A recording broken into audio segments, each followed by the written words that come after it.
yung school. Kaya May nga. mga lock ba yun? Kaya Ito nga. na. Sige, puntahan muna natin yung isa pang nakapanlulumong balita at pangyayari sa ating bansa. Ano po? Yung 7.8 magnitude na earthquake. Ang pag-uusapan natin sa tulong ng satellite data na-identify daw yung mga landslide areas at inilabas na ito ng PhilSA mismo. So, yung they can identify yung damaged areas, monitor changes to coastline, and track signs of recovery. Malaman nga natin mula sa ating subject matter expert, ang Director 4 po ng Space Information Infrastructure Bureau, the Philippine Space Agency o PhilSA, si Dr. Mark Edwin Tupas. Dr. Tupas, good morning po. Si Peter Atrica dito sa Balitapatan. Good morning! Hello, good morning Peter and Rica, and sa lahat po ng inyong tagapakinig. Magandang umaga po. Good morning, Dr. Mark. Thank you. Thank you and welcome to the program, sir. So, Dr. Tupas, with the help of satellite, ano po yung mga benepisyong makukuha natin? Is it tracking kung ano yung mga naging landslides o tracking those areas na magiging prone to landslide because of the 7.8 magnitude na lindol? Okay, Peter, maganda po yung tanong ninyo at magandang pangunang tanong ito, no? So, yung nakikita po natin sa landslide, yung sa ating images, sa satellite images, yung actual na nangyari. Hindi po tayo gumagawa ng risk maps. Iba pong ahensya ng gobyerno po natin ang gumagawa nitong mga risk maps. But yung amin pong pinamigay po sa ating mga kababayan ay yung ating mga mapa na nakita kung saan nandoon yung ating mga landslides. Yun. Okay. So, in other words, parang ito yung report kung ano yung mga lugar na naka-experience ng landslide. Tama po ba, Doctor? Yes po, tama po. Ito po yung mga areas kung saan nakita natin using our satellite imagery, kung saan nawalan ng vegetation or nawala yung ating mga puno, nawala yung konting shrubbery. Yeah. And in the end, nakita po namin na naging bare soil na siya. And ito po yung ginagamit namin na indicator na meron pong landslide na nangyari dun sa lugar. Okay. So, when it comes to talks about recovery and relief, yung paghanap natin, recovery nga, no? Ano ba tawag doon? Search and recovery. Yun, you got me. Search and recovery efforts natin for those affected kasi may mga hinahanap pa rin tayo. Gaano kalaki ang maitutulong nitong mga ganitong klase ng mga data? Malaki po ang maituturong ng mga satellite images kagaya po ng ganito. In fact, hindi lamang po dito sa landslide event na nangyari ito. Marami na po tayong events in the past kung saan nakapagbigay din po ang PhilSA ng mga mapa ng ating mga landslides. So, ang karaniwan po namin ginagawa ay kumukuha din po kami ng datos mula sa iba't ibang ahensya ng gobyerno at even sa mga open data na nakukuha natin on the internet, nilalapat natin yung mga information na yan. In some cases, pwede po tayong makakuha ng mga outline ng mga building at pag nilapat natin siya dun sa ating mga landslide hit na area, we can identify kung ano po yung mga infrastructure or mga buildings na tinamaan. Mhm.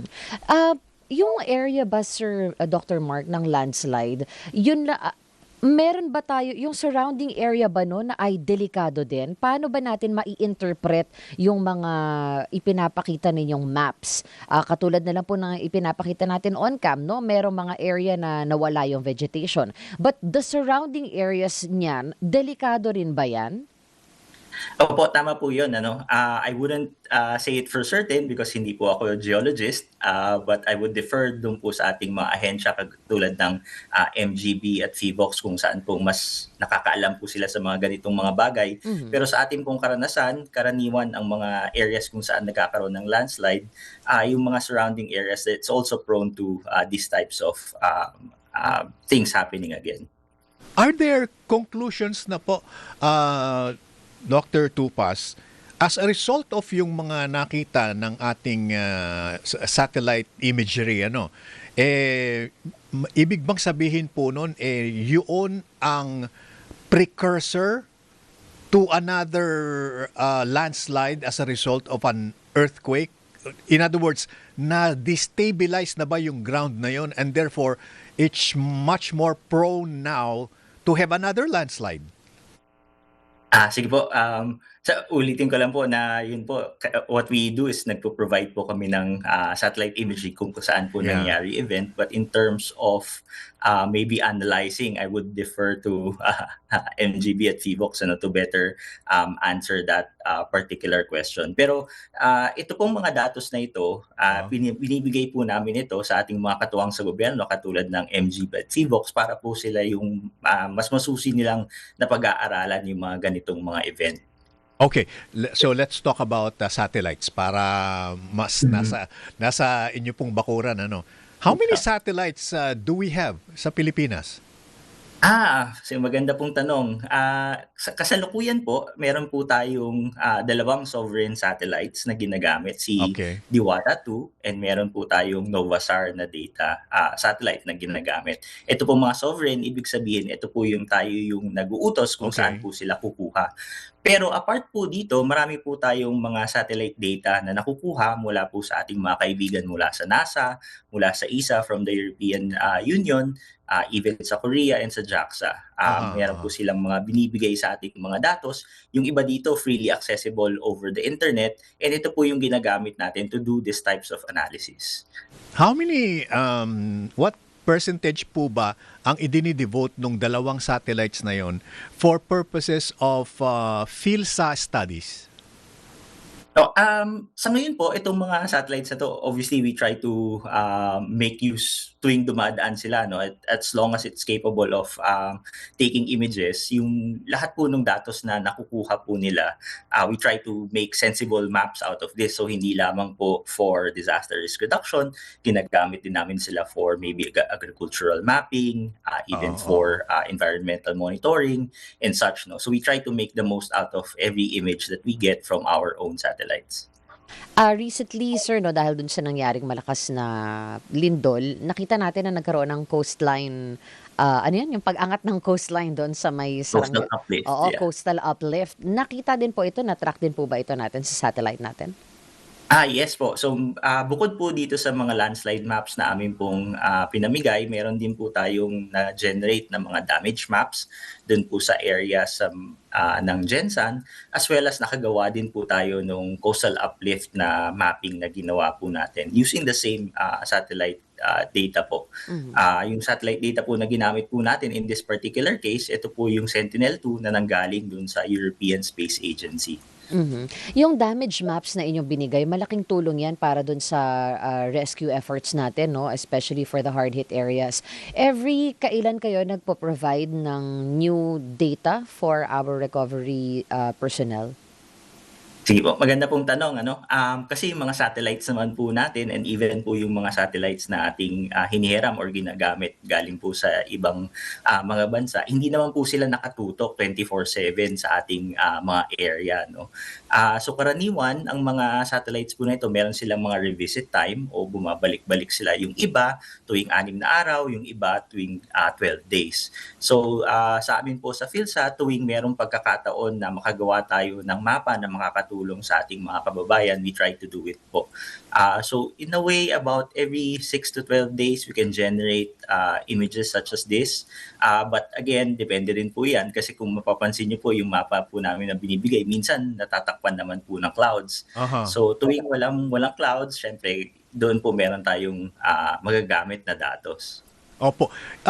Bukod do sa dalawang sovereign satellites na inyo pong binanggit, meron pa bang ibang mga privately owned satellites na pag-aari ng mga Philippine companies?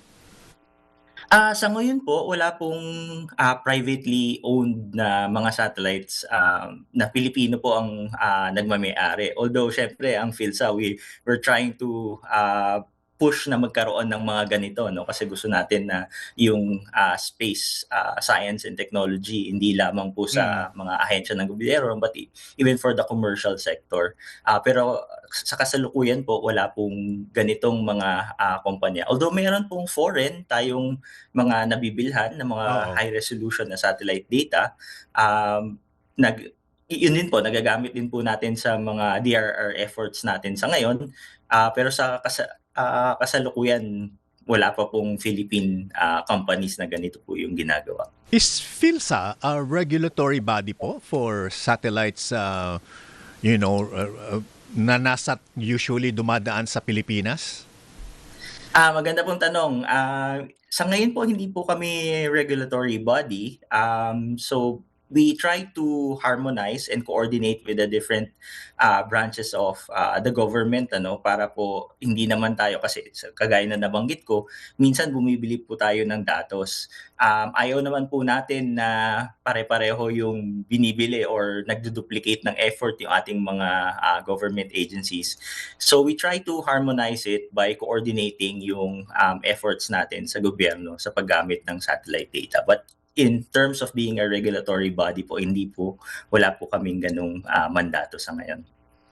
Sabi niyo po kanina, meron po tayong dalawang main satellite, no, na ginagamit sa Pilipinas. But I do remember, Dr. Mark, na meron tayong mga maliliit na na-launch na satellites before. If tama yung, kasi I do remember na may na-interview ako dati na nag-launch sila ng maliliit na satellites. Ang aim nila is to either help on agriculture, help on tracking storms, yung mga ganyan. What happened to those small satellites natin na ni-launch before? Rika, magandang tanong. Yung mga satellites po na na-launch na po ng Pilipinas, marami na sila, if I'm not mistaken, mga 7 or 8 na po yung ating mga satellites. So nauna po dyan si Diwata 1 and si Diwata 2. Si Diwata 1, kaya ko po hindi siya nabanggit, kasi kagaya ng mga iba pong maliliit natin na satellites, nag-burn na po sila into sa ating atmosphere, no? Kasi yung mga maliliit na satellites natin, kapag mababa yung kanilang altitude or mababa yung kanilang orbit, eventually napupull po sila ng gravity. And pag napull po sila ng gravity, they move towards the planet, And then dahil maliit sila, they completely burn up dun sa ating atmosphere. So yung mga maliliit po natin na mga satellites na ito, yung iba dito for demonstration purposes, yung iba mga 10 by 10 by 10 centimeters lang po, yung Maya series po natin ng nano satellites. They demonstrate certain capabilities or certain engineering feats na kayang gawin na natin. They already deorbited and sa ngayon hindi na po siya nagagamit. Ano na po nangyari kay Agila? Si Agila. Okay.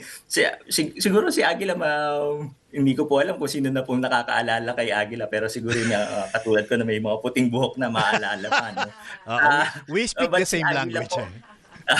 Si Agila po, it's an old communication satellite po na it was owned by a private company ng somewhere in the Philippines. PLDT yata.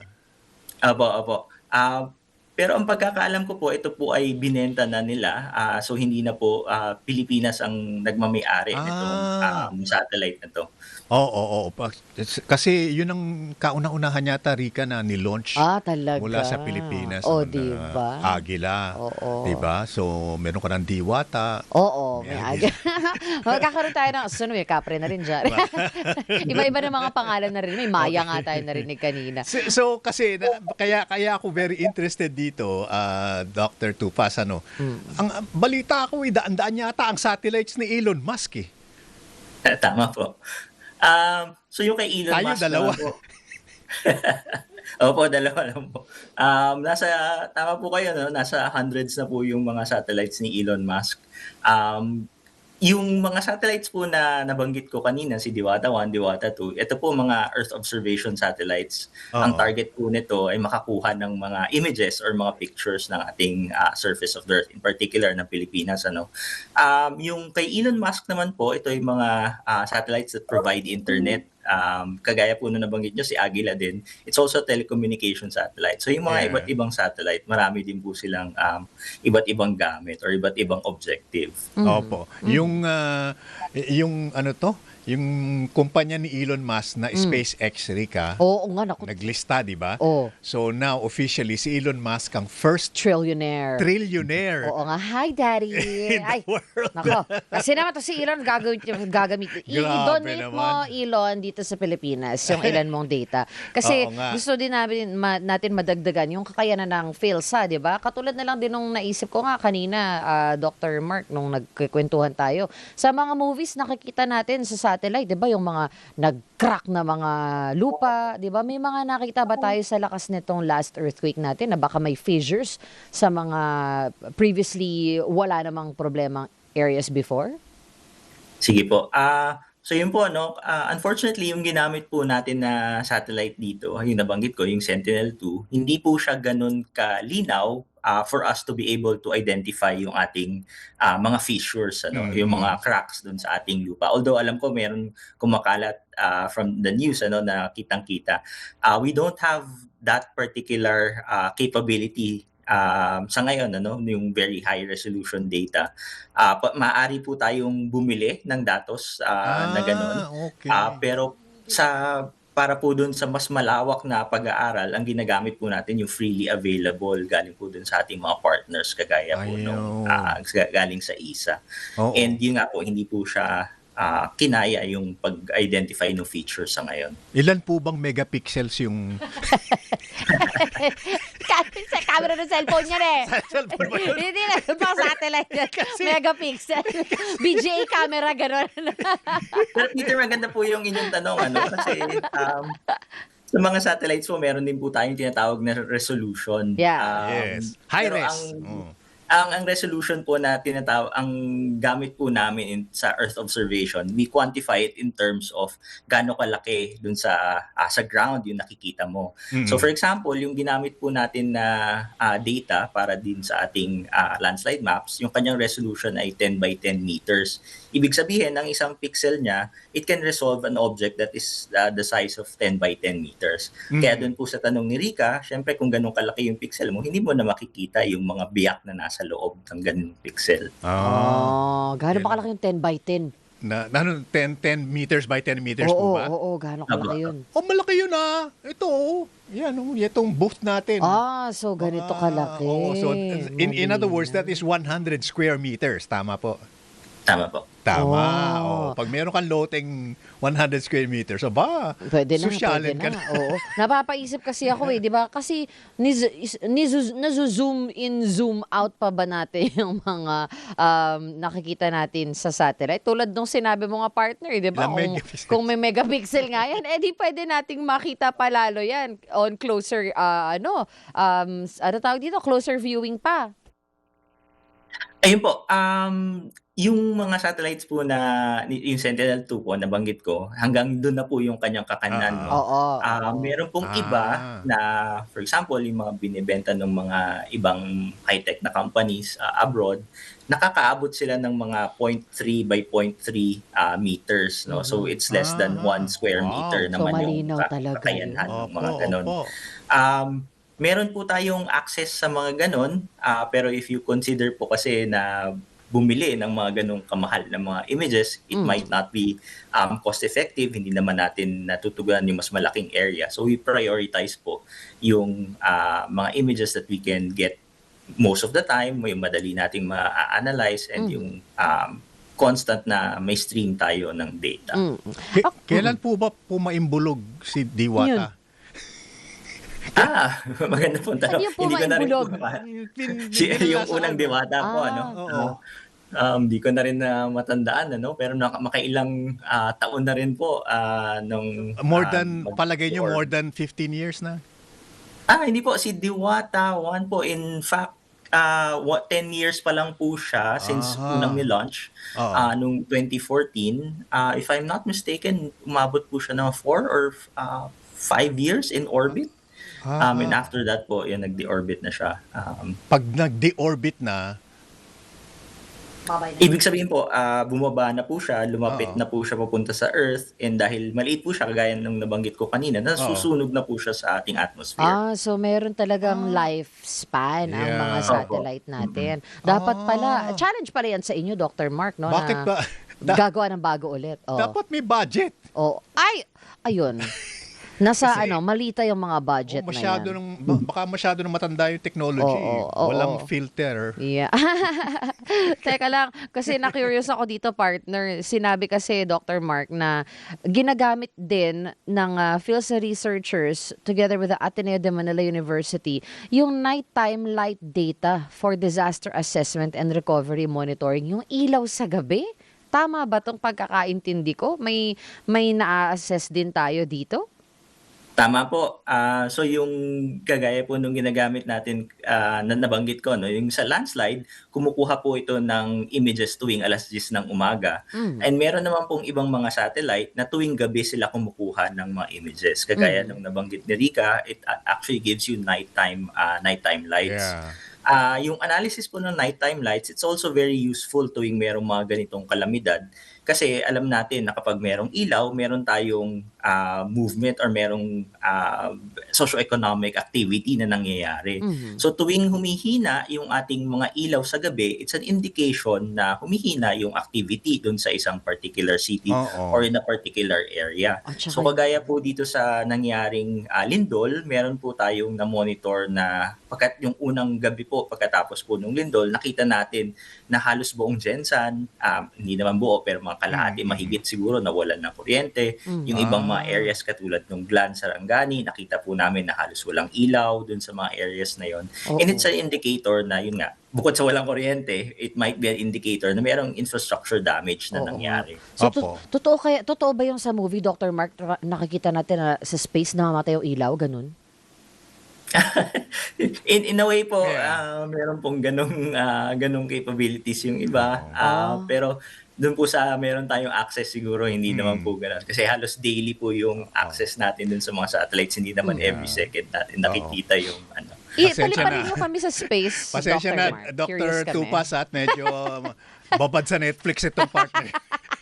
Last question Naku, na. okay lang po kasi maganda din po na napaparating natin sa ating mga kababayan 'no, na La- yung ano po yung Okay. mga limitasyon and ano yung meron tayo ngayon, Ito, na technology.